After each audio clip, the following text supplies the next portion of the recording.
Buenos días, buenos días. Seguimos leyendo nuestro libro de Génesis y todos los días se está poniendo mucho más interesante. Hoy vamos a ver el reencuentro de Jacob con Esaú, su hermano. Vamos a leer que se encuentra en el capítulo 32 de nuestro libro de Génesis. Leemos en el nombre del Padre, del Hijo y del Espíritu Santo. Amén. Jacob siguió su camino y le salieron al encuentro ángeles de Dios. Y dijo Jacob cuando los vio: campamento de Dios es este, y llamó el nombre de aquel lugar Manaín. Y envió Jacob mensajeros delante de sí a Esaú, su hermano, a la tierra de Seir, campo de Edom. Y les mandó diciendo: así diréis a mi señor Esaú: así dice tu siervo Jacob, con Labán he morado y me he detenido hasta ahora. Y tengo vacas, asnos, ovejas y siervos y siervas, y envió a decirlo a mi señor para hallar gracia en tus ojos. Y los mensajeros volvieron a Jacob diciendo: vinimos a tu hermano Esaú, y él también viene a recibirte, y 400 hombres con él. Entonces Jacob tuvo gran temor y se angustió, y distribuyó el pueblo que tenía consigo, y las ovejas y las vacas y los camellos, en 2 campamentos. Y dijo: si viene Esaú contra un campamento y lo ataca, el otro campamento escapará. Y dijo Jacob: Dios de mi padre Abraham, Dios de mi padre Isaac, Jehová, que me dijiste: vuélvete a tu tierra y a tu parentela, y yo te haré bien. Menor soy que todas las misericordias y que toda la verdad que has usado para con tu siervo, pues con mi cayado pasé este Jordán, y ahora estoy sobre 2 campamentos. Líbrame ahora de la mano de mi hermano y de la mano de Saúl, porque le temo. No venga caso y me hiera la madre con los hijos. Y tú has dicho: yo te haré bien, y tu descendencia será como la arena del mar, que no se puede contar por la multitud. Y durmió allí aquella noche, y tomó de lo que le vino a la mano un presente para su hermano Esaú: 200 cabras y 20 machos cabríos, 200 ovejas y 20 carneros, 30 camellas paridas con sus crías, 40 vacas y 10 novillos, 20 asnas y 10 borricos. Y lo entregó a sus siervos, cada manada de por sí. Y dijo a sus siervos: pasad delante de mí y poned espacio entre manada y manada. Y mandó al primero diciendo: si Esaú mi hermano te encontrare y te preguntare diciendo: ¿de quién eres? ¿Y a dónde vas? ¿Y para quién es esto que llevas delante de ti? Entonces dirás: es un presente de tu siervo Jacob, que envía a mi señor Esaú, y he aquí también él viene tras con nosotros. Mandó también el segundo y al tercero y a todos los que iban tras aquellas manadas, diciendo: conforme a esto hablaréis a Esaú cuando le hallareis.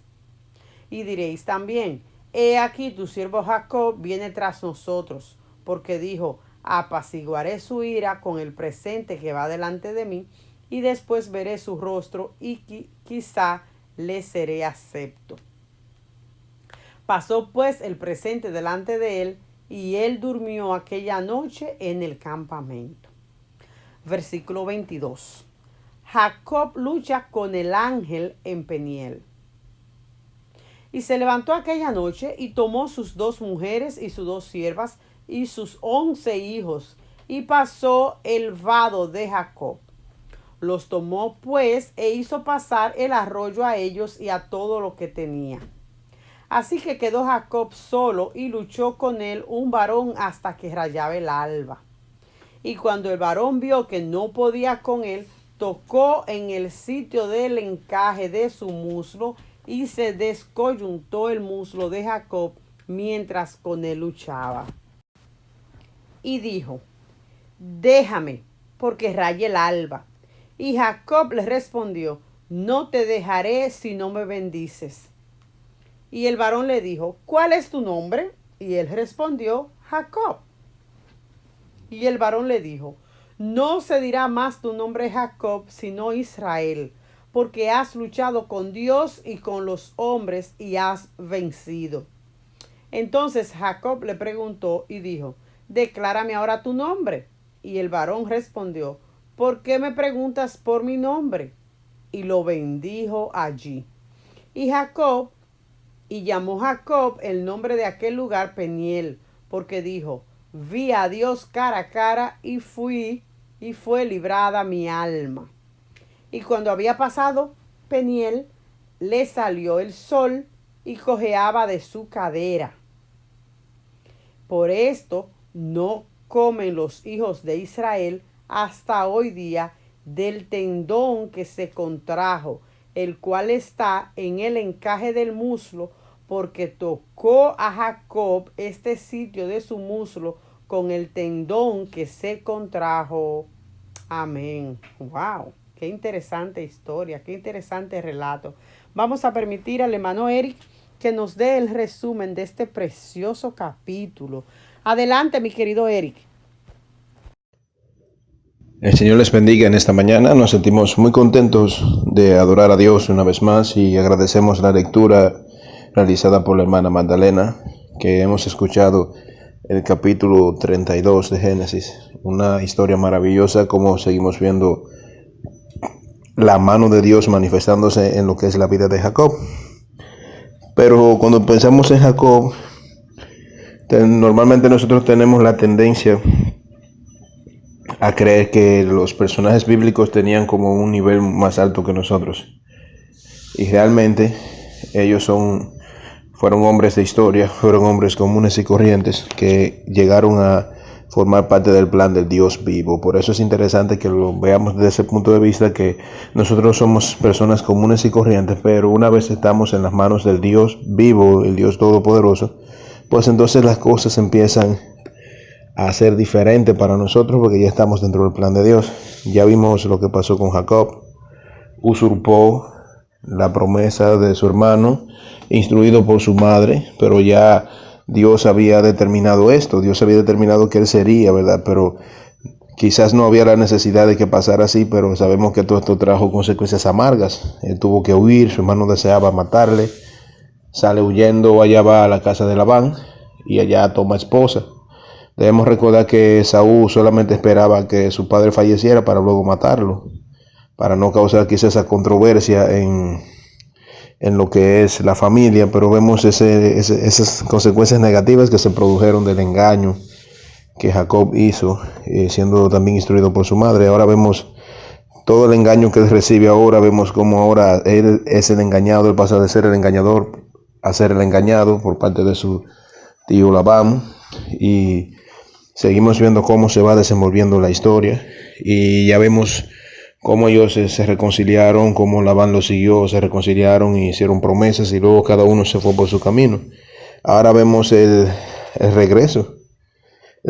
Ahora Jacob está regresando, y recordemos que dejó detrás un conflicto, dejó atrás ese conflicto que tuvo con su hermano, y ya era hora de resolver esto, y por eso vemos aquí en el capítulo 32, que es el que nos ocupa en esta mañana, que Jacob empieza a enviar regalos, o sea, buscando aplacar básicamente la ira de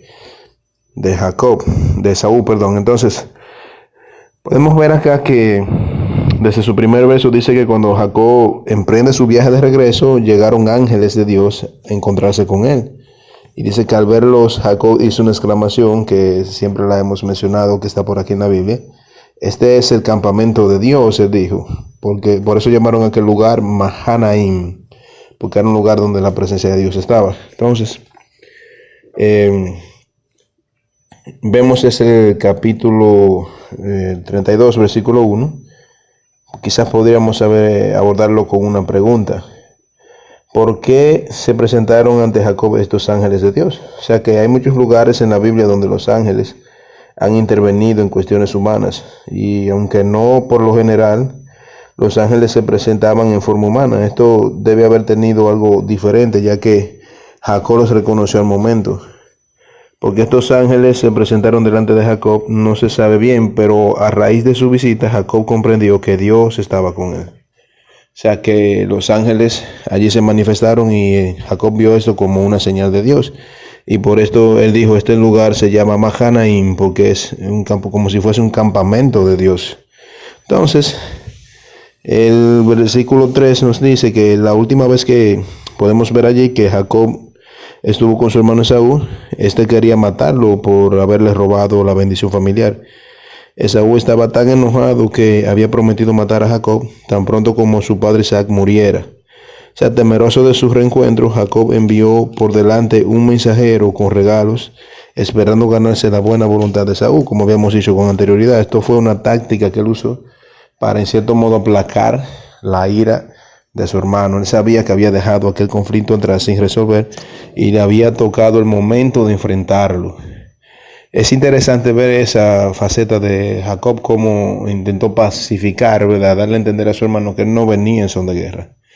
Entonces, del versículo 9 al 12 vemos muchas cosas. Quizás sea pertinente que nos hagamos otra pregunta.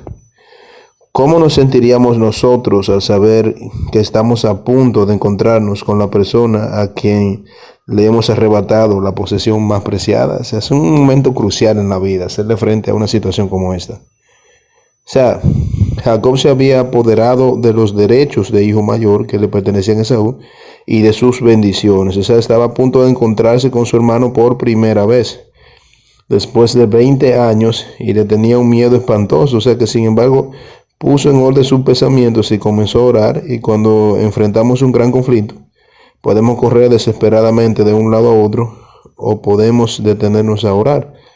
¿Cuál sería la mejor opción? Yo pienso, amados hermanos, que hay que orar ante todo.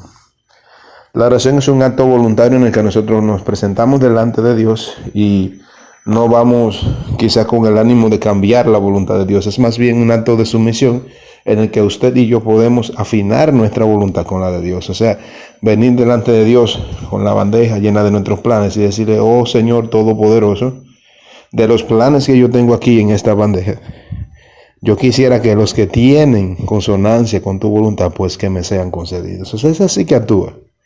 Es una atmósfera totalmente dirigida por el Espíritu Santo. Entonces podemos ver que siempre orar va a ser la mejor opción. Tenemos aquí el capítulo 26. Jacob luchó toda la noche para ser bendecido. Era alguien persistente. O sea, Dios nos anima a ser persistente en todos los aspectos de nuestra vida, incluyendo el espiritual. ¿En qué aspecto de su vida espiritual necesita usted mayor persistencia? O sea que la firmeza de carácter se desarrolla a medida que uno lucha en medio de condiciones difíciles. Condiciones difíciles. Es probable que muchas veces nosotros decimos, vamos, yo quiero orar, porque yo reconozco que en mi vida hay falta de paciencia. O sea, tengo una falta de paciencia en mi vida. Entonces, empezamos a orar por paciencia. Pero esto no va a venir como algo así como por obra y gracia o algo hecho o concedido, no. Lo que vamos a notar es algo que va a empezar a ocurrir. Va a empezar a ocurrir lo siguiente. De manera casi espontánea, si Dios contesta esta oración, si está dentro de sus planes en ese momento, vamos a empezar a entrar en situaciones un tanto difíciles. Porque esas situaciones difíciles son las que van a moldear nuestro carácter de manera tal que vamos a desarrollar la paciencia que hemos pedido con anterioridad. Entonces, esas son las formas en las que Dios obra. Debemos siempre tenerlo pendiente, mis amados. Y finalmente, del 27 al 29, Dios dio nombres nuevos a muchos personajes de la Biblia, a Abraham, a Sara, a Pedro en el Nuevo Testamento. Los nuevos nombres expresan cómo Dios había transformado sus vidas, o sea que el carácter de Jacob había cambiado. El engañador ambicioso se había convertido en Israel, el que lucha con Dios y vence. Mis amados, vemos un ejemplo muy bonito, muy bello aquí. Debemos ser personas esforzadas, así como el mismo Dios le dijo a Josué: te mando que te esfuerces y seas valiente, y que este libro de la ley no se aparte, ¿verdad?, por ninguna, ni a diestra ni a siniestra, por ningún lado que vayamos. Entonces, son ejemplos que vemos en la Biblia. Vemos cómo el nombre de Jacob es cambiado, y de ser el que suplanta o ser el que engaña, ahora es el que lucha con Dios y vence. Entonces, si nosotros estamos luchando con Dios, nosotros vamos a vencer. ¿En qué sentido? No estoy hablando de una atmósfera que esté diciendo que decláralo y recibe lo que vas a conseguir todo lo que tenga. No estoy hablando de eso, para nada de eso. Estoy hablando de que aquellos que depositan su fe y su confianza en nuestro amado Señor Jesucristo, verdaderamente vencen, porque Cristo enseña en su palabra que el que cree en Él, aunque muera, vivirá. O sea, tenemos la batalla ganada, tenemos el lugar asegurado. También dijo, me voy, pero regresaré y os tomaré a mí mismo, porque donde yo estoy, quiero que también ustedes estén. Así que nunca olvides esto, amado creyente, vive por esa esperanza.